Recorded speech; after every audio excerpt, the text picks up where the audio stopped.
अस्सलामुअलैकुम प्यारे बच्चों, आज हम उर्दू पढ़ेंगे जमाते हश्तुम, जिसमें चौथा सबक है दरिया नील के किनारे किनारे।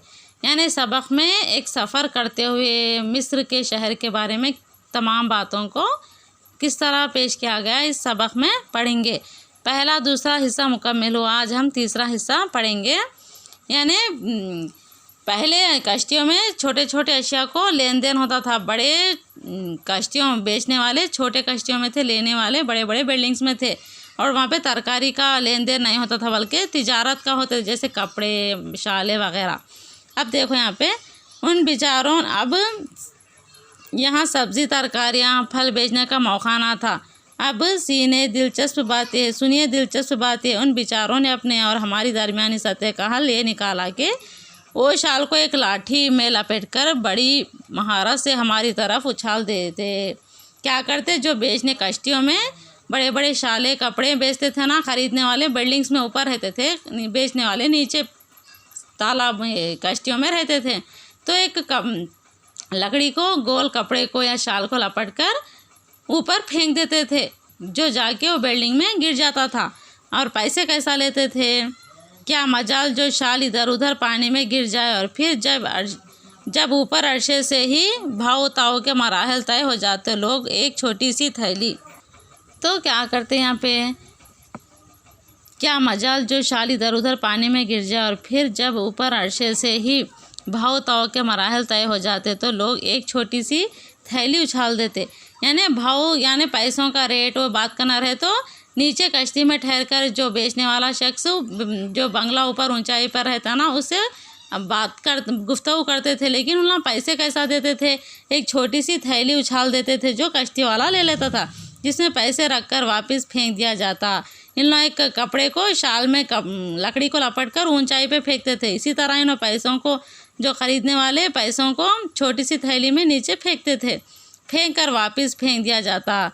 बहरहाल ये बड़ी अजीब व गरीब ख़रीदो फ़रोख्त थी, ये बहुत ही अजीब व गरीब ख़रीदो फ़रोख्त थी, जहाँ एक तरफ ख़रीदार और दूसरी तरफ ताजिर, दोनों के दरमियान 40-50 फीट से ज़्यादा,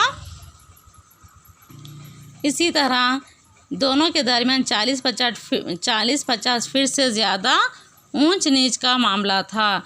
यानी दोनों के दरमियान जो ख़रीदो फ़रोख्त का फ़ासला है ना, 40-50 फीट का होता था।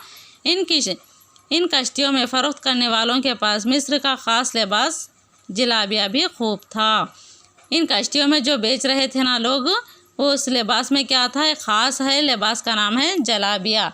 उस लिबास का नाम है जलाबिया। यहाँ पे तस्वीर में भी देखो आप लोग, हाँ ये लिबास है, इसका नाम है जलाबिया।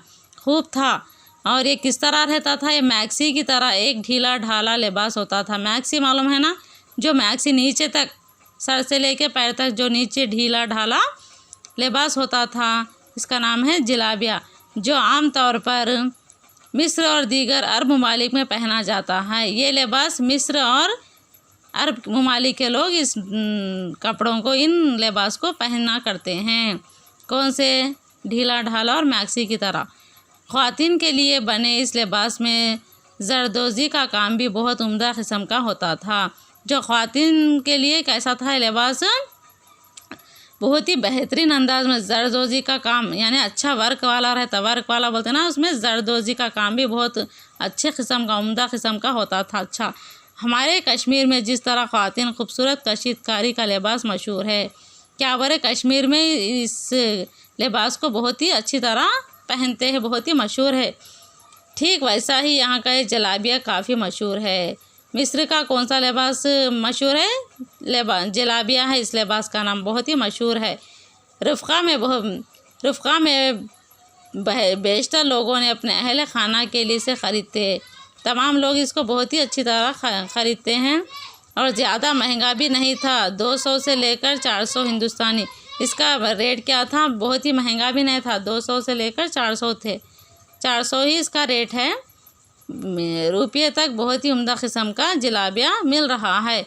कितने रुपये का है ये, 200 रुपये से लेकर 400 रुपये का मिल रहा था। असना को पार करके बाद हमारी अगली मंजिल थी इत्फू। ये नील के मशरक़ी साहिल पर एक छोटा सा गांव है।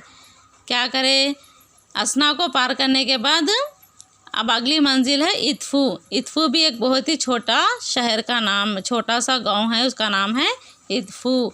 ये नील के मशरिकी साहिल पर है। गांव कहाँ पे है?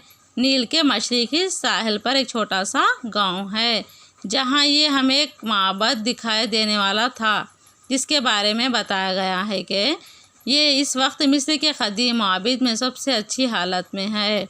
क्या करेंगे हम? असना को पार करने के बाद हमारी अगली मंजिल थी, है ना। इस हिस्से को हम इंशाल्लाह कल पढ़ेंगे। सबक का तीसरा हिस्सा मुकम्मल हो चुका है, चौथा हिस्सा यहाँ से कल इंशाल्लाह शुरू करेंगे।